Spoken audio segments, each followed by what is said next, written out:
Naomi Wallace had waited her whole life for this moment. 42 years old, 2 failed marriages behind her. But today, she believed in love again.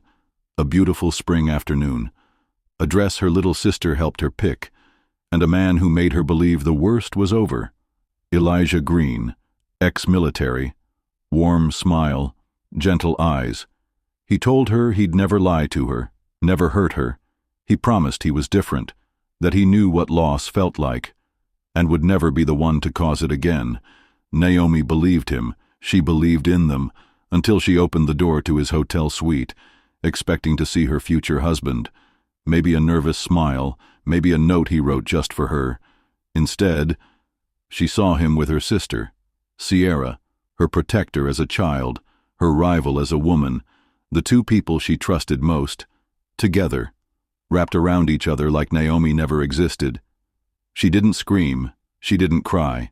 She just stood there, frozen, as everything inside her shattered.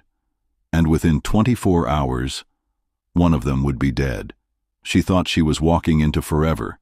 She walked into a betrayal so deep, it would end in blood. Before we go deeper, let us know in the comments where you're watching from. We'd love to hear from you. And if you're new here, click on the subscribe button so you never miss any of our upcoming videos. What could drive someone to kill on the happiest day of their life? Was it jealousy, rage, revenge, or something even more complicated? Something buried so deep, even the person responsible didn't see it coming. And who really planned it all? The bride, the sister, or the groom? Naomi Wallace, 42 years old, 3rd marriage.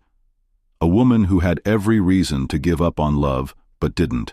She wasn't just hopeful, she was healing, slowly, painfully, and for the first time in years, she felt like she was finally being seen. Elijah Green, a charming, soft-spoken ex-military man, the kind who could walk into a room and make everyone feel safer just by being there. But behind that calm voice and those warm brown eyes was a past no one dared to ask about. And then there was Sierra, Naomi's younger sister, the protector, the one who used to stand up for Naomi when they were kids, and somewhere along the way became the one Naomi needed protection from. What happened between them, between all 3 of them, wasn't just a love triangle, it was a trap. And someone wasn't going to make it out alive. But whose footsteps led to the edge, and who gave the final push? Let us know in the comments. What do you think so far? Could you ever forgive a betrayal like that? Or would something inside you break? Naomi Wallace had already survived 2 marriages, one violent, one cold. Her first husband, Andre, was a man with a smile that could charm a room, and fists that could shatter glass. The bruises were never in the same place twice. He always said sorry. He always promised to change. But one night, when Naomi woke up on the kitchen floor and couldn't remember how she got there, she finally packed a bag and ran. The second marriage? It wasn't the kind that left marks on her skin, just on her spirit. Daniel was quiet, distant. He made her feel like a guest in her own home, like she was too much, too emotional, too needy. He didn't yell, he didn't hit, he just left her alone, even when he was in the same room. So when Elijah Green entered her life, Naomi didn't fall in love fast. She resisted, questioned everything. But Elijah, he knew how to wait. A decorated war veteran, soft-spoken, protective. The kind of man who held doors open and asked if she made it home safely. He'd lost his wife to cancer 7 years earlier. He said he knew grief. He said he could handle hers. For the first time in years, Naomi let herself believe that maybe, just maybe, she could have peace. But peace doesn't always come wrapped in perfection. Sometimes it comes with blind spots. And Naomi had one. Her name was Sierra. Sierra Wallace was Naomi's younger sister by 6 years. Pretty, charismatic, the one everyone called the spark.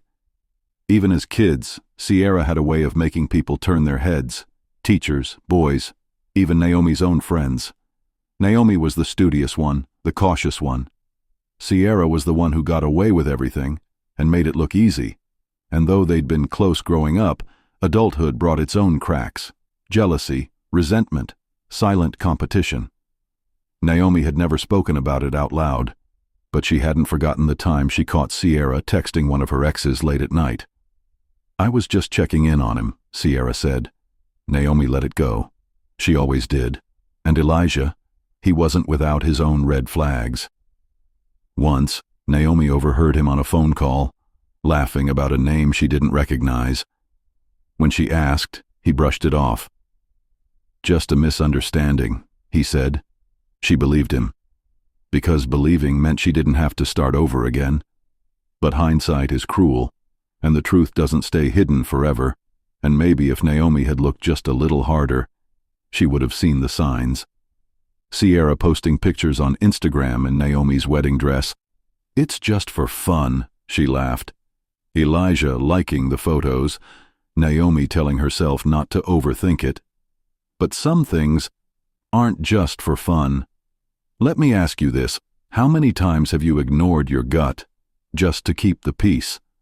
And what did it cost you? It was supposed to be the happiest day of Naomi's life.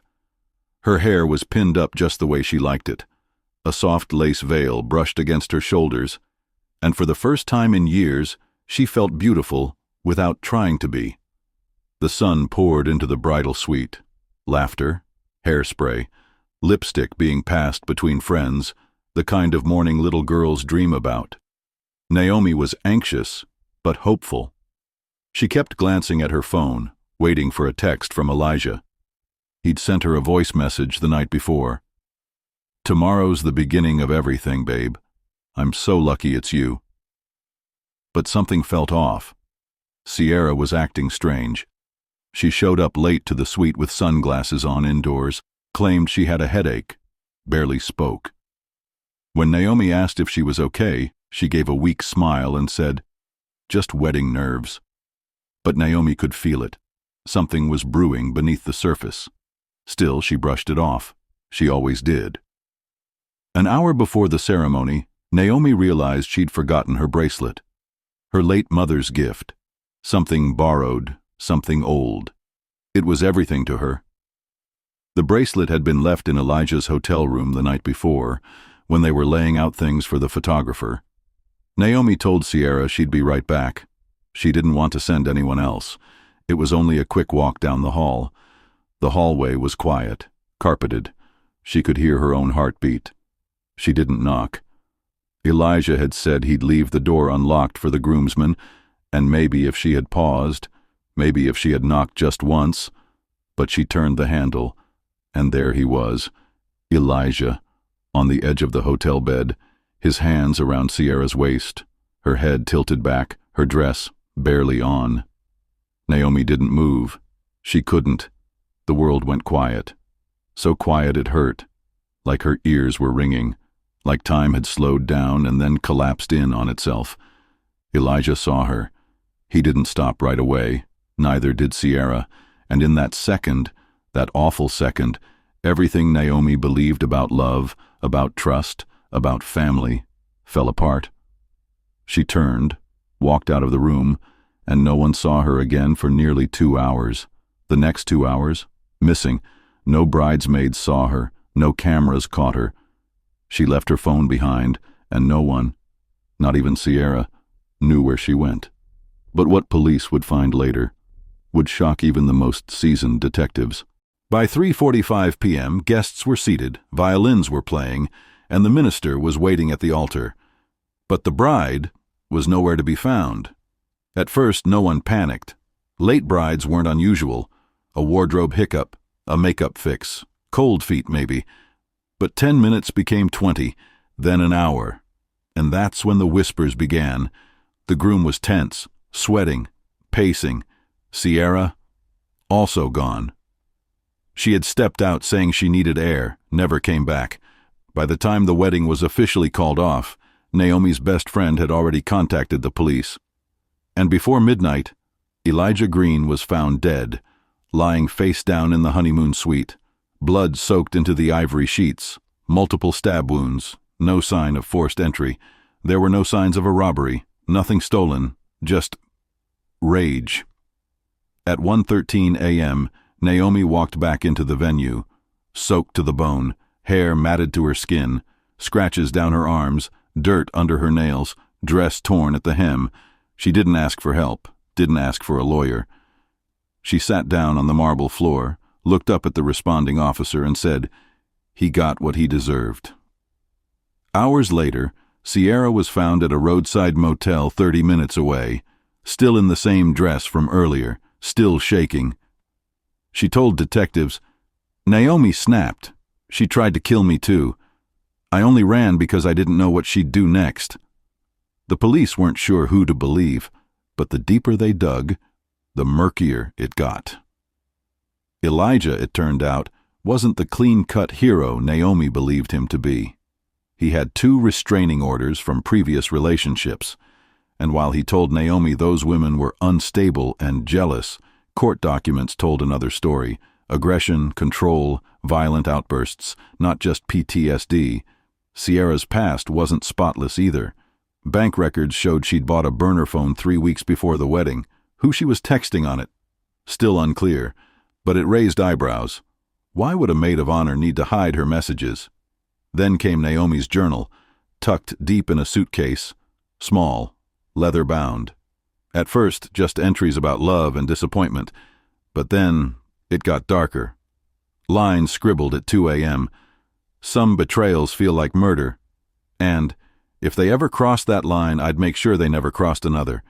Was it just emotional venting, or the blueprint for something far more intentional? Detectives replayed the last 2 hours of Naomi's disappearance again and again, but there were no cameras, no confirmed sightings, only silence. Let me ask you, if you were the one betrayed, humiliated, and shattered in front of everyone you loved, what would you be capable of? And if your sibling handed the knife, even figuratively, could you forgive them? Or would something inside you break? 6 months after the blood-soaked wedding day that never happened, Naomi Wallace stood in a courtroom, face pale, eyes hollow. A woman once radiant with hope now looked like a shadow of herself. Reporters filled every bench, pens in hand, waiting to turn her tears into headlines. The trial was one of the most watched in the state. Everyone had chosen a side: the innocent bride or the jealous killer. Naomi had been charged with first-degree murder. Prosecutors argued this wasn't a moment of rage. They said it was calculated, premeditated, personal. They called her a woman with a bruised ego, a history of emotional instability, and a thirst for vengeance. They pointed to her journal where she wrote, "If they ever cross that line, I'll make sure they never cross another." To the jury, they said, this was not heartbreak, this was hatred. She didn't just want the wedding canceled, she wanted Elijah gone. Naomi's defense painted a different picture, one far more human. They told the jury about the bruises she once hid under long sleeves, the nights she sat on bathroom floors after being shoved, slapped, silenced. They spoke of the man who left her emotionally empty. They described a woman trying again, despite every reason not to. The defense leaned into Naomi's scars, physical, emotional, spiritual. They said she was suffering from complex PTSD, that she experienced a psychological break after being confronted with the deepest betrayal of her life, not just by a partner, but by blood. She didn't snap out of nowhere, her lawyer said. She unraveled, after being quietly torn apart for years. But what seemed like a classic, he said, she said trial took a dramatic turn when Sierra, Naomi's sister, took the stand. She wore a soft pink blouse, minimal makeup, tears in her eyes. She looked directly at Naomi and said, "She threatened me. She said if I didn't end things with Elijah, she'd make sure the wedding didn't happen, even if that meant someone got hurt. I never wanted this. I didn't want him to die." It was a performance worthy of sympathy, and it worked, for a while. That was until new evidence came forward. A subpoena had been issued for surveillance footage the hotel initially claimed didn't exist, but one detective persisted, and what they found changed everything. The footage showed Sierra entering Elijah's hotel room early that morning, nearly 4 hours before Naomi ever arrived. Not once, twice. Both times, she used a key card. She didn't knock. She didn't hesitate. She belonged there. Suddenly, her story unraveled. Then came the phone records. A digital forensics expert pulled up dozens of deleted messages between Sierra and Elijah, texts that started innocent months ago, then grew more explicit, more cruel. One message from Elijah read, "She's so naive, I don't even feel guilty anymore."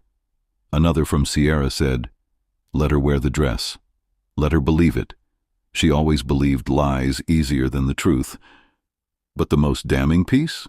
A video, recovered from Elijah's deleted cloud storage. It was 37 seconds long, shot in his hotel bed. Sierra was in Naomi's veil. Elijah's arms were around her. They were laughing. And then Sierra looked directly into the camera and said, "She still thinks this is her moment. Poor desperate old witch. I almost feel bad. Almost." The courtroom fell silent. Gasps. One juror had to be excused to regain composure. Even the judge paused. This wasn't just adultery. This was cruelty. Intentional. Drawn out over months. And done with zero remorse. Naomi sat there, watching the footage. No tears, no screams, just stillness. But when it was her turn to speak, something inside her broke open. She stepped onto the witness stand, her voice barely above a whisper. "I didn't plan to kill him," she said. "I didn't walk in there to hurt anyone. I wanted to understand why. Why him? Why her? Why again?" She paused, then closed her eyes. "Do you know what it's like? To believe in someone after you swore you never would again? To open your heart one last time, only to have it stomped on by the two people you would have died for? I didn't have a plan. I had pain, and pain is louder than logic." The courtroom was still. No one knew what to say. Even the prosecution didn't speak for a long time after she finished. Because how do you argue with the kind of betrayal that doesn't just break your heart? It breaks your soul? Let me ask you, if this happened to you, your fiancé and your sister conspiring behind your back for months, mocking you in private, laughing at your hope, what would you have done? Would you have walked away? Would you have lashed out? Would you have broken? Or do you think, deep down, a part of you might have wanted to make them hurt too? Let us know in the comments. And if you're new here, make sure to subscribe so you never miss stories like this again. The courtroom was packed, press in every row, Naomi's supporters on one side, Sierra's silent entourage on the other. And in the middle of it all, Naomi, eyes hollow, posture straight, holding on to what little strength she had left. After 6 weeks of brutal testimony, detailing betrayals, secrets, and the slow decay of a woman's sanity, the jury had made its decision. The foreman stood up. Everyone held their breath. "We, the jury, find the defendant, not guilty of murder in the first degree, guilty of voluntary manslaughter." Gasps, a few stifled sobs. But Naomi didn't flinch. She just stared ahead, blinking slowly, like her body hadn't caught up with the news. The judge looked directly at her, and what he said next would echo across every news outlet in the country. This is not a case of cold-blooded violence. This is the story of a woman pushed to her breaking point, by lies, by betrayal, and by a lifetime of pain. He sentenced her to 8 years, but with credit for time served and her clean record behind bars, Naomi could walk free in 6. And then, without applause or chaos, the trial ended. Naomi was led out of the courtroom in handcuffs. Sierra? She left out the back door. No charges, no explanation, not even a single statement to the press. But the court of law wasn't the only judgment Sierra would face, because public opinion? That turned on her fast. At first, She was painted as the grieving sister. But then, details emerged. Clips of her in Naomi's wedding dress, as a joke. The deleted video where she called Naomi a desperate old witch. And those flirty texts with Elijah, months before the wedding. The internet didn't forget. Brides on TikTok burned her photos, a trending hashtag, Chakker's sister snake. She was called manipulative, cruel, calculated, and then, as if overnight, she disappeared. Social media scrubbed. No more posts, no more selfies, no new job listings. Gone. As for Naomi, she served her 6 years. Quietly, no scandals, no fights. She earned a degree, taught creative writing classes to other inmates, spent holidays alone, and never once gave an interview. Until one day, she did. A quiet sit-down, no bright lights, no dramatics. Her voice was raspier now, softer, but still steady. "They both broke me," she said, piece by piece. "And when I finally cracked, it wasn't rage, it was heartbreak. I just wanted to understand. I never meant to become the monster they painted me as, but I did what I did. And I've made peace with that." She looked down, took a breath. "I lost everything, but I'm still here." And just when the world thought the story had ended, it didn't. 1 year after her release, a storage unit in another city was opened. It belonged to Sierra. She'd missed her payments. The landlord went in to empty it. Among old clothes, faded luggage, and high school yearbooks was a pink, glittery diary. Half the pages were empty, but one wasn't, the final page. In Sierra's own handwriting, "It wasn't supposed to go this far. I wanted Naomi to hurt, but I didn't think she'd actually kill him. Still, part of me was glad. I just didn't expect her to survive it too." The confession no one saw coming. Too little, too late. No charges were filed. Double jeopardy had passed. The case was closed. But for Naomi, it was the final piece of the puzzle. All those sleepless nights, all those questions, answered by a single line in a diary, never meant to be found. So, was Naomi a murderer, or a woman who was betrayed by the two people she trusted most? Was this justice, or just another broken system failing a broken woman? What would you have done? Could you have walked away? Let us know in the comments. And remember, sometimes the people closest to us are the ones who hold the sharpest knives. Stay curious, stay safe, and if you thought this story was wild, wait until you hear what happened in the case of the groom who found out the truth right after saying "I do." Hit subscribe. You won't want to miss it. Was this really justice? A woman abandoned by love, betrayed by blood, and left standing at the altar of her own heartbreak. Did Naomi deserve prison? Or did the system once again fail to see the pain that lives behind a composed face? Was she a cold-blooded killer, or a broken soul pushed beyond her breaking point? Think about it. What would you have done, truly, if you opened that hotel room door and saw your sister with your husband? On the very morning of your wedding, would you have walked away with grace? Would you have screamed? Or would the rage have swallowed you whole like it did Naomi? This isn't just a story about murder. It's a story about trauma, trust, and the moment where love turns into something unrecognizable. And when Naomi returned to the wedding venue hours later, soaked in rain, shaking, covered in scratches, whispering only one sentence, "He got what he deserved." Was that a confession or a release? Tell us in the comments.